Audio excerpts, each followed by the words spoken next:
Good morning. Welcome to the Unitarian Universalist Church of Columbia Online, a congregation striving to embody courageous love, radical welcome, and deep connection. We are so grateful for our gathering this morning as we are reminded that our congregation is not a building, but a beloved community of all of us together. I'm the Reverend Molly Housh Gordon, minister of this congregation, and I'm so glad to welcome you to our community.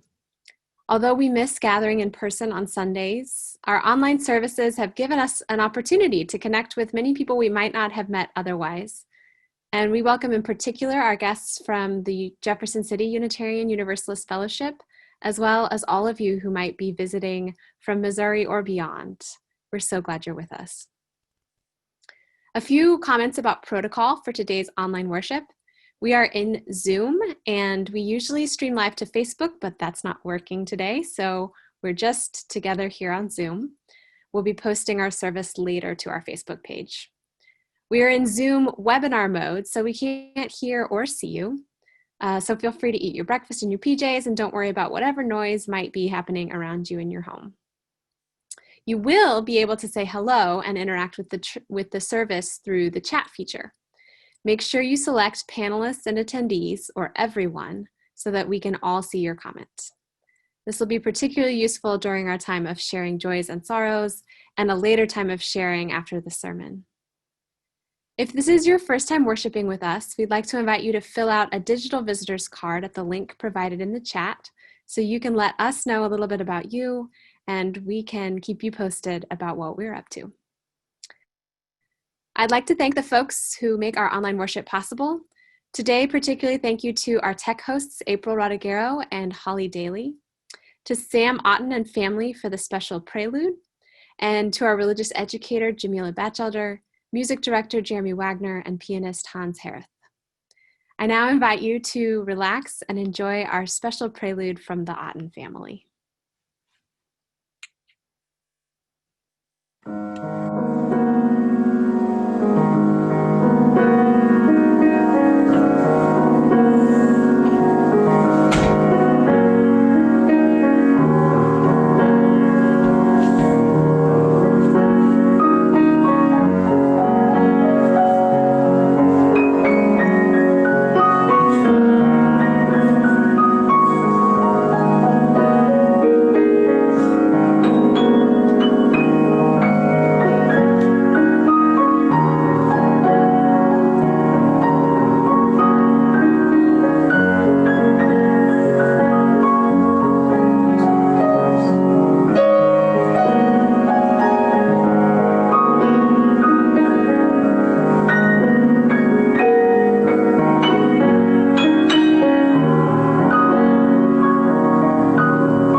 Thank you so much to the Ottens for that very special offering. Our opening words this morning are by the Reverend Gretchen Haley. Life comes for us in 1,000 different ways, undoes plans and upends traditions, knocks down the doors of our defense in a moment. Every expectation releases like the in and out of breath. Life is urgent and also unbearably slow, and does not take well to our fantasies of control. We gather here to practice surrendering to the waves of grace and grief. In song, in silence, in story, we remember the possibility of a larger call, that we might offer our gifts of self with a surprising generosity, that we might release ourselves from the needing to know, that we might simply be present to this beauty, these people, this hope that we make together. Come, let us worship together. And now I invite you to join in singing from home, a beloved gathering hymn gathered here in the mystery of the hour. It'll be sung in a round, and you can choose whatever you'd like to sing with.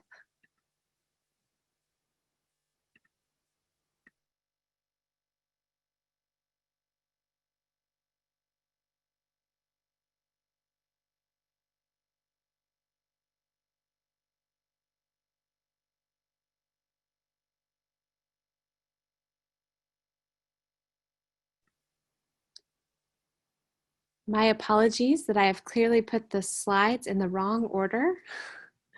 I think we may need to click to slide 6. Sorry about that. Gathered here in the mystery of the hour, gathered here in one strong body, gathered here in the struggle and the power, spirits draw near.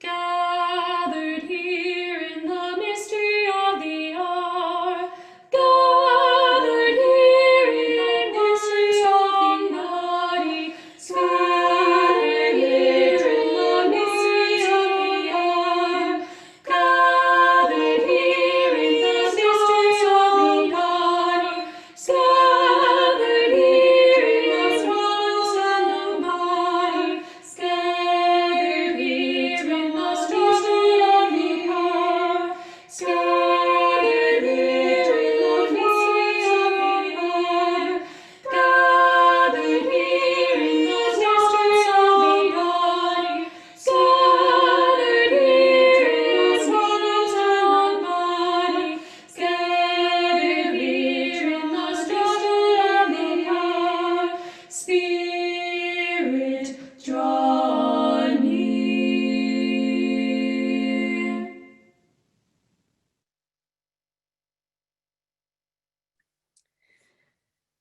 With extra thanks to April for figuring out my slideshow mistake, we will now light our chalice. So you might want to find a candle at home, or we'll post a digital chalice in the chat that you can light by clicking on the chalice image once you follow the link.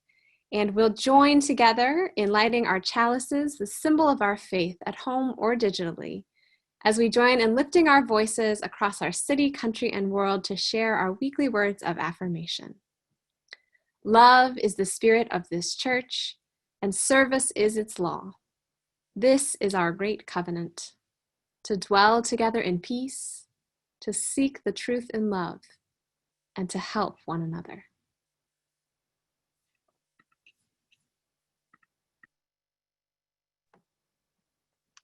Good morning.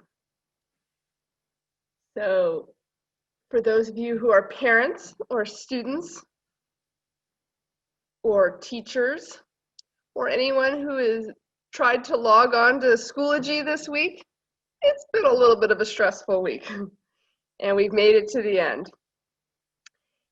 At one point this week, my child told me I needed to take some deep breaths, and this centering we're going to do today is the deep breathing activity I did to recenter in that moment. It is called rainbow breathing. And so what we're going to do is as we breathe in, take a deep breath in and raise your hands, if you feel comfortable, up over your head, touching your palms together above your head. And as you breathe out, bring them back down to your side. And you may want to close your eyes to help you relax. So let's breathe in again. And this time, as you breathe out, imagine that your fingertips are painting the air with a translucent, shimmering red. And breathe in again. Raise your arms. And breathe out and paint the air with the orange of a magnificent sunset.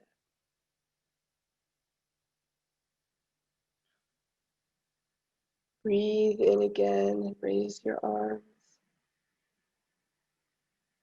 And breathe out, painting the air with the warm yellow sunshine. And breathe in.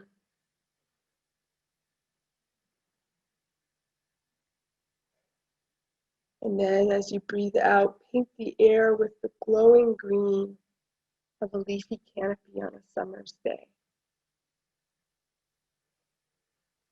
Breathe in again and raise your arms.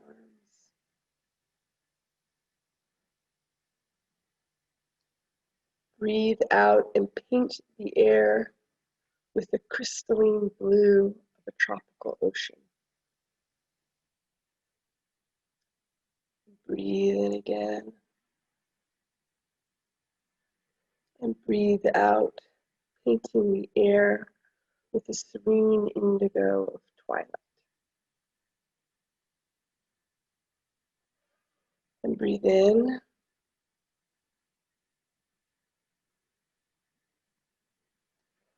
Breathe out, painting the air with a glistening amethyst violet. And now return your hands to your lap or press them together at your heart. And imagine that rainbow around you, surrounding you in its beautiful glow. Breathe in and out a few times, letting the colors fill you and calm you.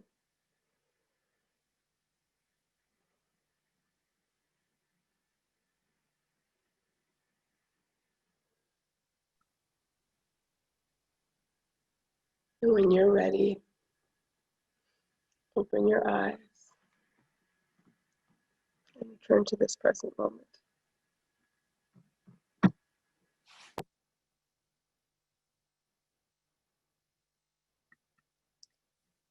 The present moment that we have reached together now is the time in our service when we hold one another in heart across the distance, knowing that our community is with us and that we are held in love amid life's sorrows and joys alike.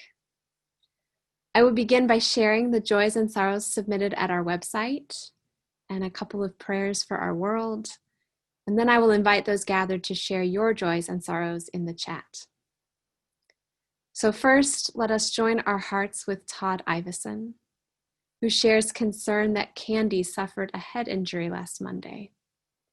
But he shares joy that she is recovering well and gratitude for the reminder of how lucky he is to wake up to her every morning. Healing wishes to Candy. We join our hearts with Tim Mobley, who shares joy for Alberta having a successful elbow repair surgery. Prayers for her speedy recovery and return to her flute and yoga mat. Healing wishes to Alberta. We join our hearts with Linda Liu and Robert Brown, who ask for blessings for Robert's 97-year-old father, Robert Lee Brown, who is in hospice at his home on his farm near Madison, Missouri. We wish him peace. And we join our hearts with Carol Arnold, who along with her family has settled her mother into hospice care at her sister's house in St. Louis. Carol is grateful for the ability to be with her and praying for a merciful end to her 94 good years. We send her a wish of peace. And let us join our hearts with the entire west coast of our country, now engulfed in wildfires. We pray for all the lives lost, for all the wildlife and wild places lost, for all the homes and possessions and sacred spaces lost, for all who are now breathing toxic smoke-filled air and can't access the respirator masks they need because of the pandemic, for all who are sitting ready to evacuate at any moment.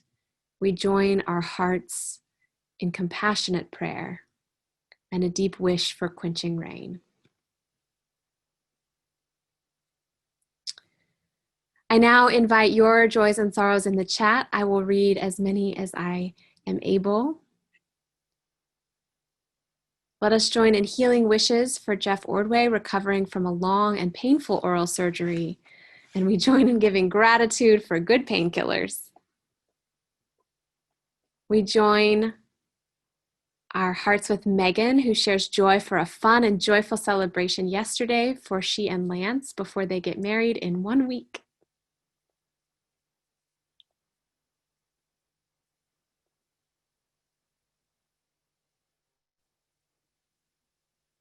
We join our hearts with Lynn in concern and prayers for her son, who is having surgery next Thursday, while at the same time having an evacuation kit in the car because of the nearby fires. May he be well. We join our hearts with Rebecca, who shares the joy of being able to watch and listen to our own Lisa Kent read at the Kentucky Women Writers Conference as a winner of the Betty Gabehart Prize. Her writing is lyrical and powerful. We join our hearts with Jean and all who share congratulations to Megan and Lance. We join our hearts with Mindy in sending loving thoughts for all of the teachers, students, and parents dealing with virtual learning this fall. We join our hearts with Alberta, who also shares gratitude for good pain meds, the miracles of modern medicine. We join our hearts with Stacy in joy for a relaxing staycation, a successful first week of virtual school, and a successful fundraiser for Ragtag Film Society. Congratulations, Stacy.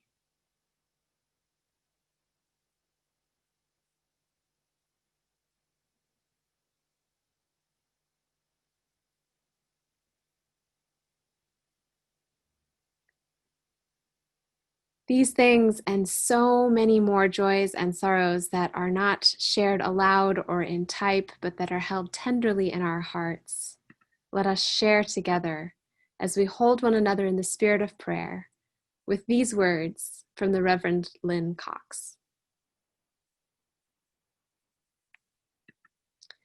Spirit of life, ever adapting and renewing, we come together this morning with yearnings that do not match. We yearn for stability, for even one moment of feeling like we know what is going on, for the ability to predict and prepare for what is coming next. Yet we also yearn for change.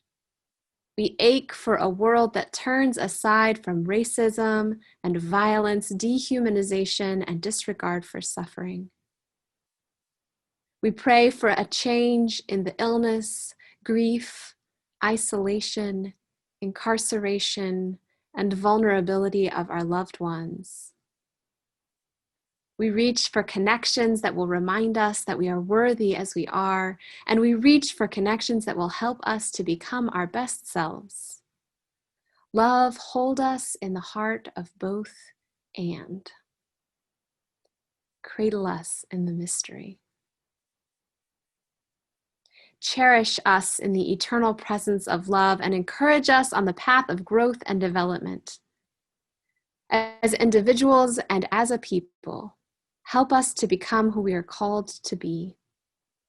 Lead us to open pathways of deeper wisdom. Source of wonder, move us to express and live in gratitude for the beauty of this world, the loving people in our lives, and for this day of possibility. Amen. I now invite you to join in singing from home a hymn of peace, Dona Nobis Pacem, another round that translates to grant us peace. You may sing from home. Dona nobis pacem, pacem. Dona nobis pacem. Dona nobis pacem. Dona nobis pacem. Dona nobis pacem. Dona nobis pacem. Dona nobis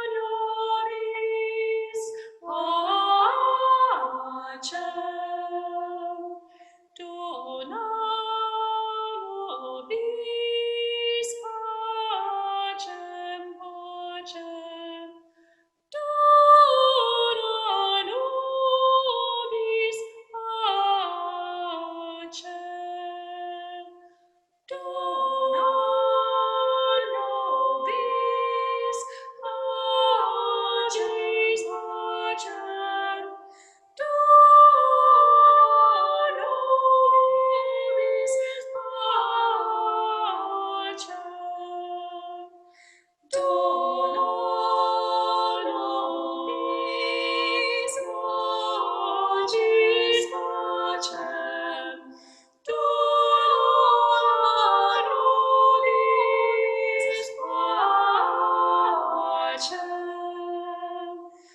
Dona nobis pacem. Dona nobis pacem, pacem. Dona nobis pacem.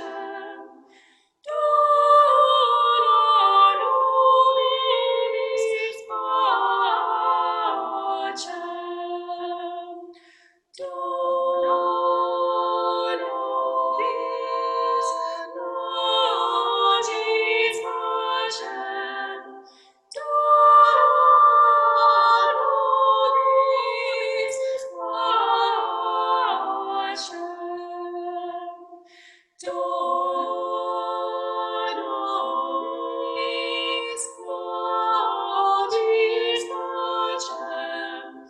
Dona nobis pacem.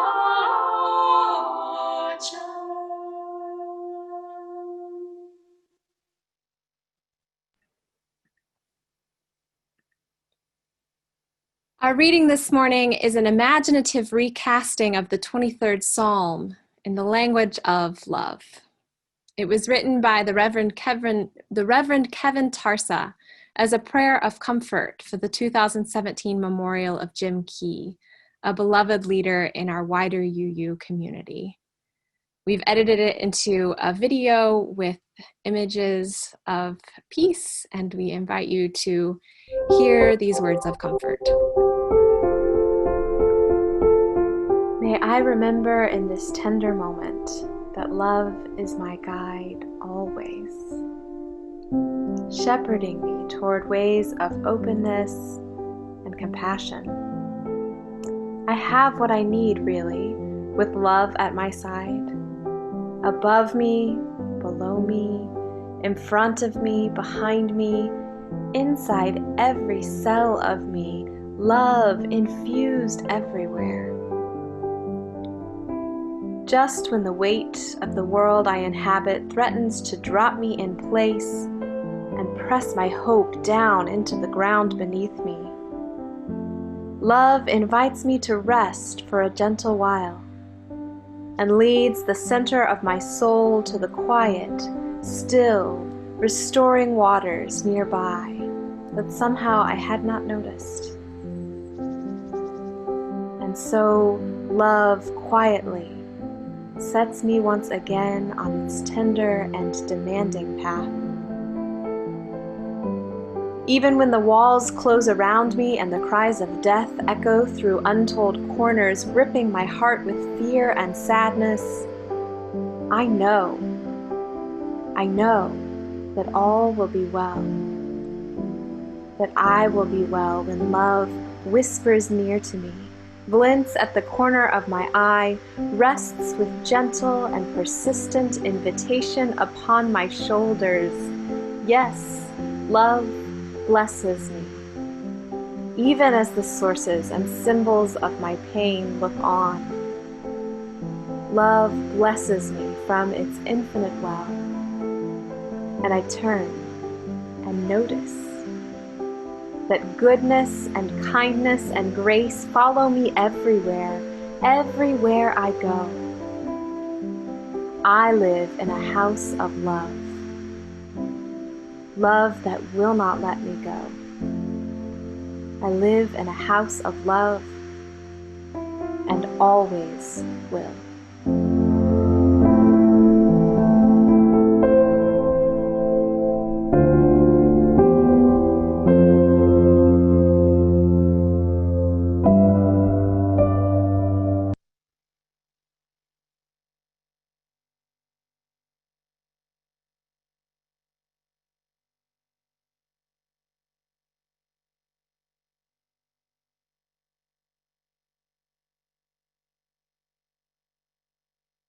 Hello, UU family. I'm going to sing a song with you called Shine on Me. It's an amazing spiritual that anybody can sing. And in these days when the things that we're dealing with, the feeling separate and all of that, and things seem so hard, this is one of those songs that you just throw your head back, put it in your medicine kit. All you have to do is ask. And here's how it goes. Shine on me, oh shine on me. Let the light from the lighthouse shine on me, oh shine on me, yes shine on me. Let the light from the lighthouse shine on me. Lift me up, oh, lift me up. Let the light from the lighthouse lift me up, oh, lift me up, yes, lift me up. Let the light from the lighthouse lift me up, oh, hold me close, yes, hold me close. Let the light from the lighthouse hold me close. Yes, hold me close. So hold me close. Let the light from the lighthouse, please, hold me close. Oh, shine on me, yes, shine on me. Let the light from the lighthouse shine on me, oh, shine on me, yes, shine on me. Let the light from the lighthouse shine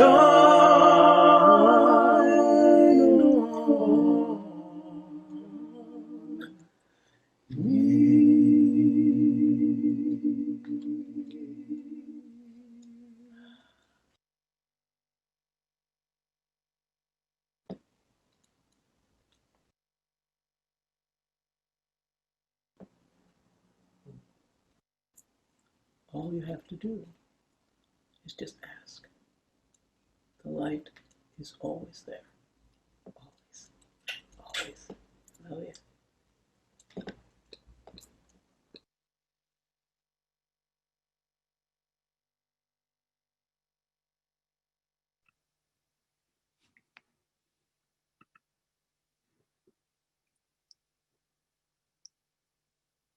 The first thing you learn in modern dance is how to fall. Gently, so you're not hurt. Beautifully or interestingly or startlingly. Learning to fall is how you add levels to the dance. It is how you love the ground and your body with it. The trick in falling is counterbalance, pulling away from the fall for just a moment so that you can release into it. And you have to let the whole fall happen. If you tense up midway through, you will crash. The trick in falling well is that it's always more of a roll, slowing the impact and spreading it, shin, knee, thigh, hip, side, arm, or chair, side, arm. The trick in falling is staying soft. Outside of dance, it's not so simple, of course. We dance across a smooth floor on feet or wheels with lots of space. Perhaps there's a prop, but we're prepared to meet it. In real life, we're moving across rocky ground, and the ground could rise to meet us or fall away from beneath us at any moment. We cannot always be ready. Staying at the ready is called hypervigilance, and it's not good for our heart or other muscles. Always tensed, always tired. But the trick to falling is the same if we can muster it. Lean away for just a moment and then release into it.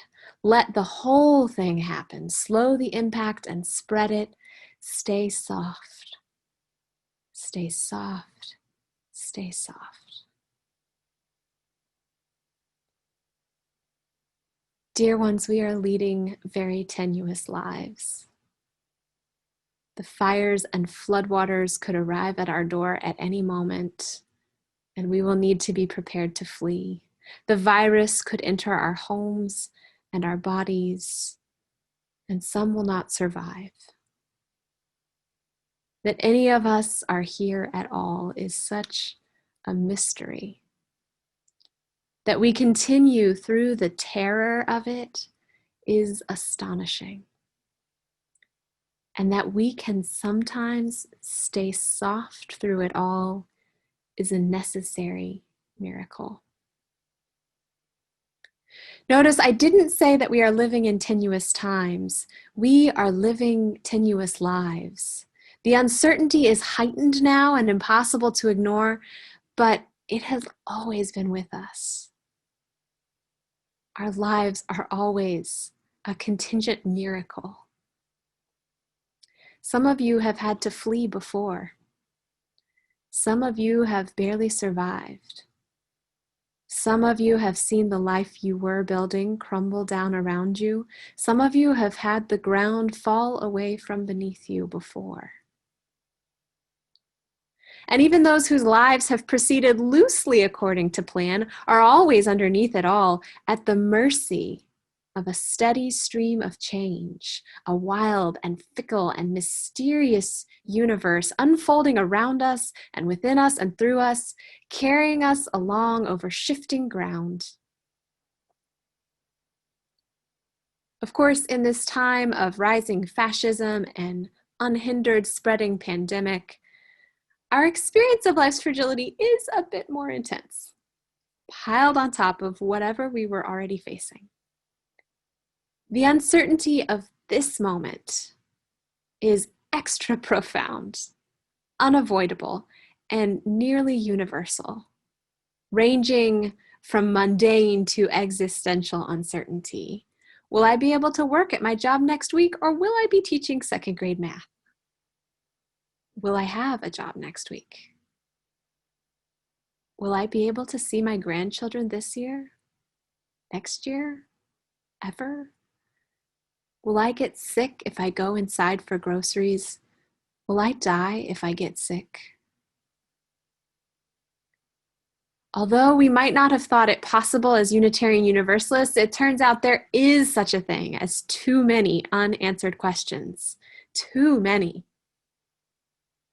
A pastoral counseling professor once told me the brain's capacity for repression and denial in the face of great uncertainty or threat is a powerful and beautiful thing. Without it, we would live in a constant state of terror.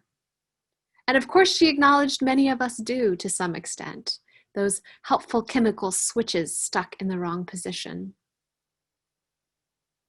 But in some ways, in this moment, this end of days sensation has stolen away our usual cognitive coping mechanisms, our denial and repression habits, but also our routines, our plan making, our stories about our safety in the world, our helpful sense of some measure of control.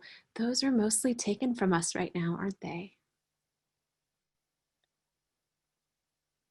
One definition of trauma is simply too much, too fast. And we are all in a trauma of varying degrees right now. The struggle of this time is not uncertainty itself, which is always with us, but that it is too much uncertainty too fast. There is no sure footing. And perhaps like me, you find yourself bracing, physically bracing your body against the next onslaught at all times. I realized the other day, it's just a regular morning, that I had braced myself so hard against my desk chair while listening to the news that I had almost pushed the chair over. And maybe this hypervigilance has been the case for you for a very long time, or maybe it is new. But after a while, it starts to ache, doesn't it? Trying to be ready all the time, trying to be tense against it.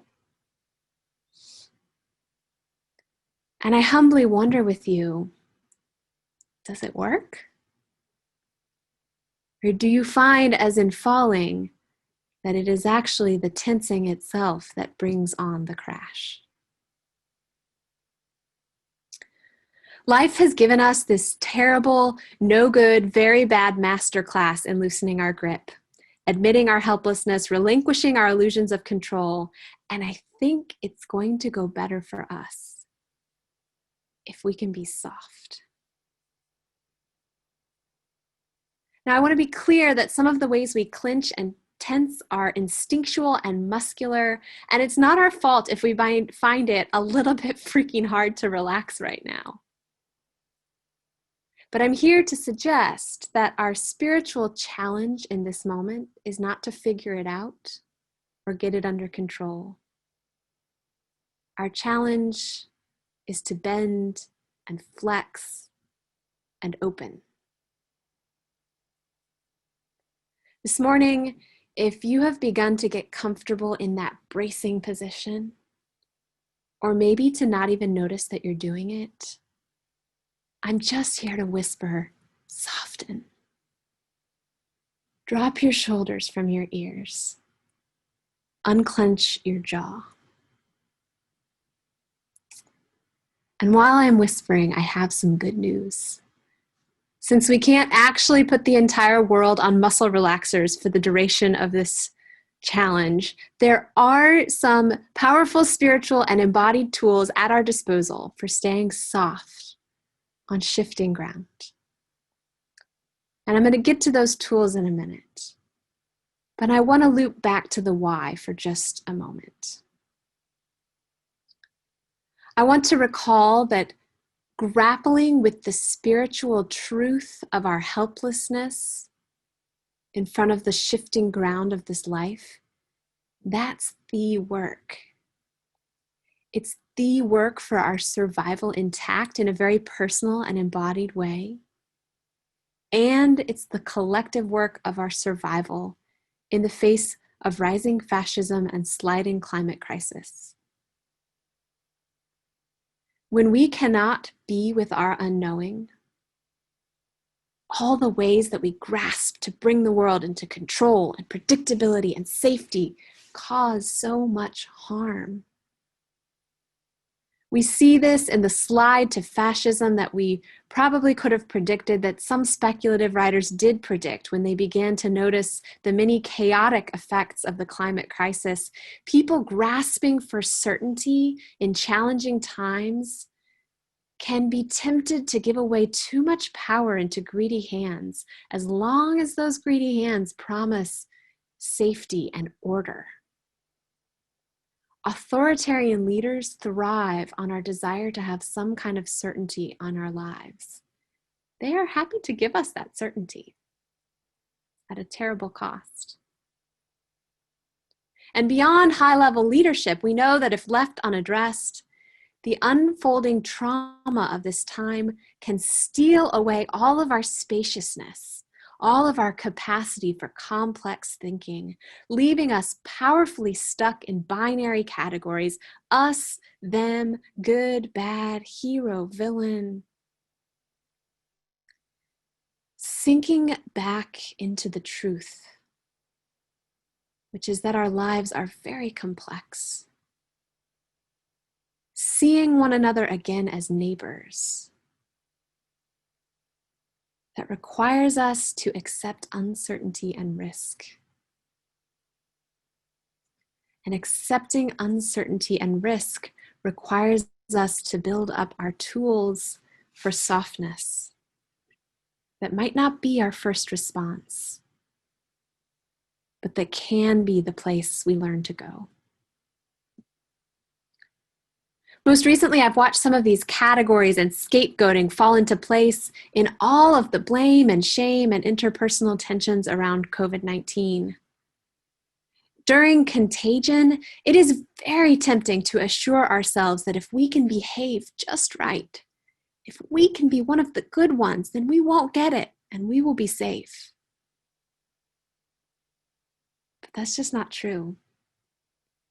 And that can lead us down a couple of pathways, scapegoating those who do get sick, and deep shame and betrayal if you get sick. It's complicated because, of course, how we behave matters. We need a truly pro-social public health response that relies on our collective behavior, and we don't live in a very pro-social or collective nation right now.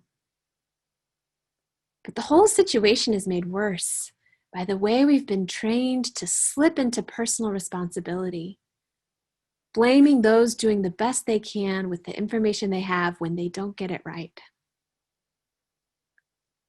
I wonder if we can hold the spaciousness to know that we must follow the best wisdom of science, and that even that will not always protect our fragile bodies from their inherent mortality. Can we do the spiritual grappling to move wisely through these COVID days, balancing our collective health with the truth of our collective helplessness? Whether it is our response to COVID-19, to national politics, to the decisions of our local university or school board, or whether it is the everyday fragility of our lives in a shifting world, traveling over uncertain ground requires more flexibility, more complexity, more commitment to our shared humanity than perhaps we knew was possible. It requires us to be so soft. But I want to remind you this morning that we have been stretching these spiritual muscles for years. We have been working together all this time to learn how to love a world that is beautiful and terrible in equal measure. And here is the chance we never wanted to practice all of those skills. So after all these wonderings and wanderings, I recall that I promised in my sermon blurb some of those skills, some actual tools for navigating uncertainty.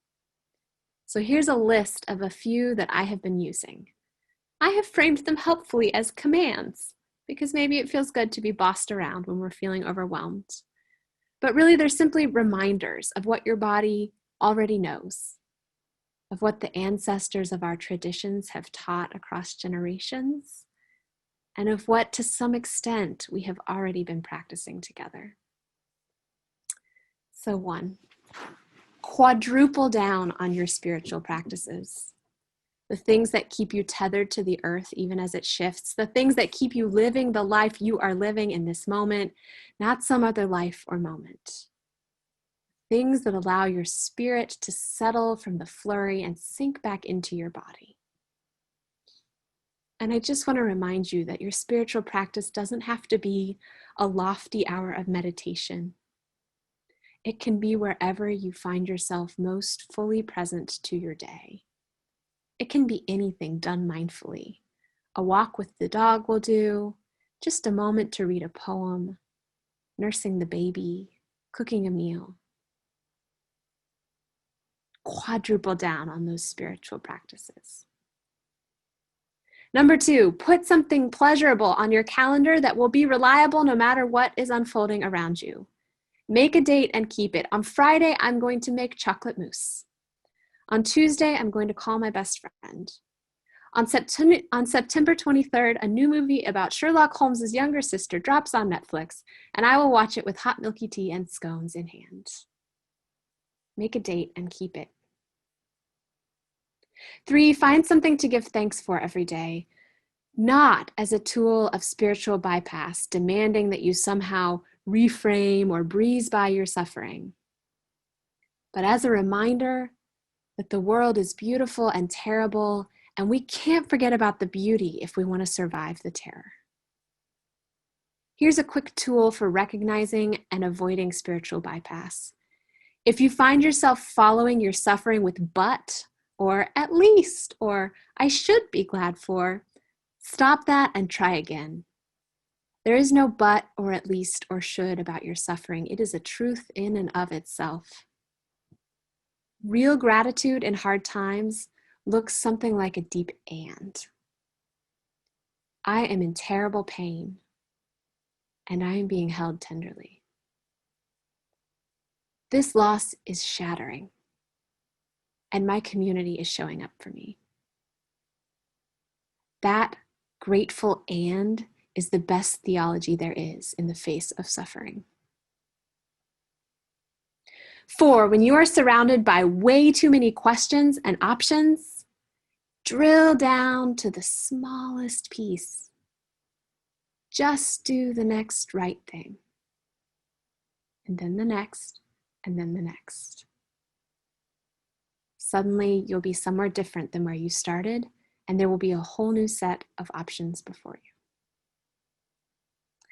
And 5, when you're totally robbed of options, be so intentional about the decisions that you are able to make, even if it's something like this type of cereal you're having for breakfast. Here are 2 revelatory and deceptively simple questions to ask yourself, depending on the situation. What do I prefer? And what does love look like right now? Number 6, turn off the news or log off the doom scrolling. You cannot information your way through this. And most of our sources are intentionally calibrated to keep our bodies on high alert, so we always need more. Opt out. Curate your social media feed to be mostly funny cat pics and babies, and for God's sake, turn off the cable news. Switch to the classical station with the 5-minute news update on the hour. It will be enough. 7, rigorously pursue soothing and comfort for your body, which is constantly being activated into stress response right now.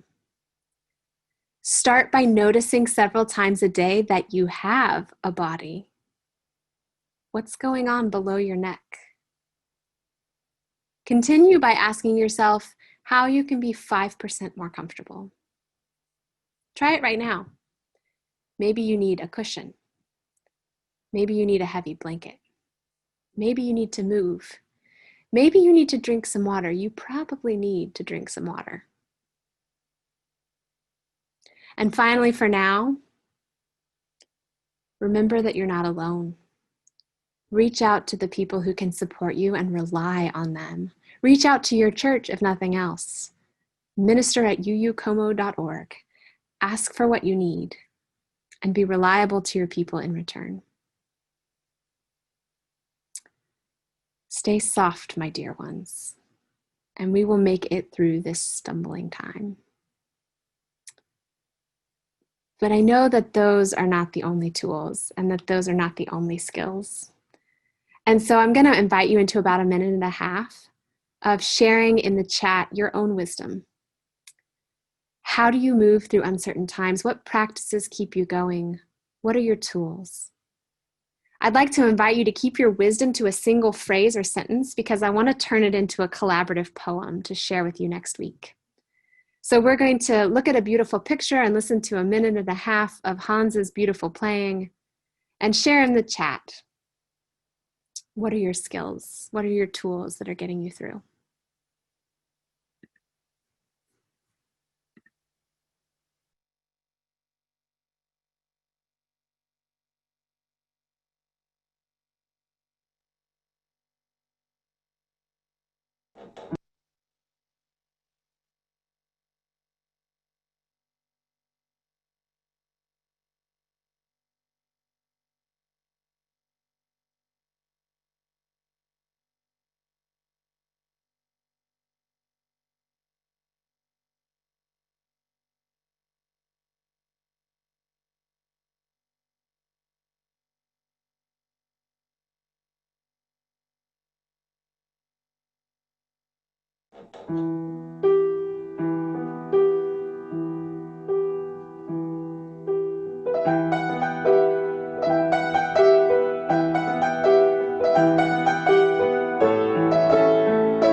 Thank you for these good tools to share with one another.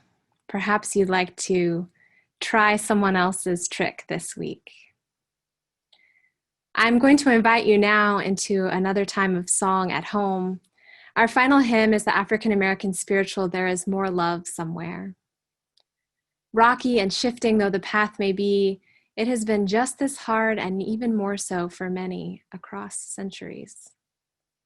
Let us be reminded from the hard-won wisdom of generations that if we can only keep on, there will be more love somewhere.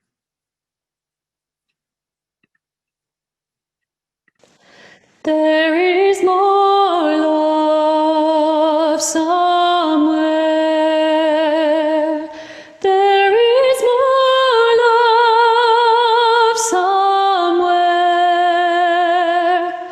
I'm gonna keep on till I find it. There is more love somewhere. There hope somewhere. There is more hope somewhere. I'm gonna keep on till I find it. There is more hope somewhere. There is more peace somewhere. There is more peace somewhere. I'm gonna keep on till I find it. There is more peace somewhere. There is more joy somewhere.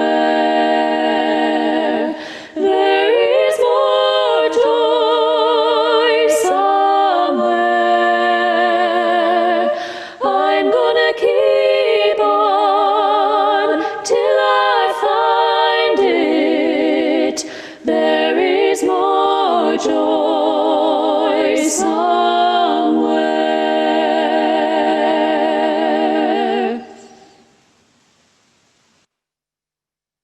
Now is the time in our service when we join in the spiritual practice of generosity, guiding our hearts away from the fear and scarcity that is all around us, and remembering that by sharing and supporting one another, we feel most human. While we cannot be gathered as a congregation in our building right now, our work continues in 100 different ways and conversations and connections between you. And I want to share with you this morning that our church grounds are still teeming with life, even if our building is not quite so much. I give you a few minutes now as our offertory, the piano music of Hans, and the bumbling and elegant beauty of a couple of our wild guests. Please give as you are able to support our continued work together through these uncertain times.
Our closing words are from the Reverend Wayne Arneson. Take courage, friends. The way is often hard, the path is never clear, and the stakes are very high, but take courage. For deep down, there is another truth. You are not alone. Even now, you are not alone. We are with you across the distance. Go in blessing, dear ones, and be a blessing to a world that needs your care. I invite you to sing loud from homes across Columbia and beyond our parting song, played here by Sam Otten.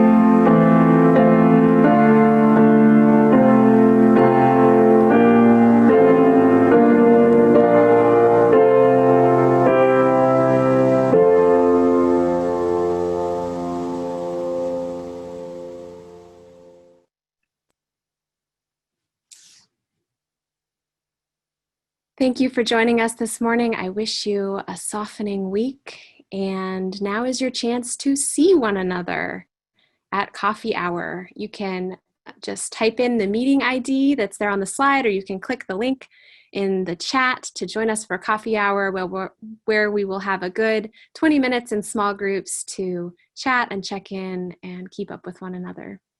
Thank you for being with us today. Sending you lots of love. See you next time.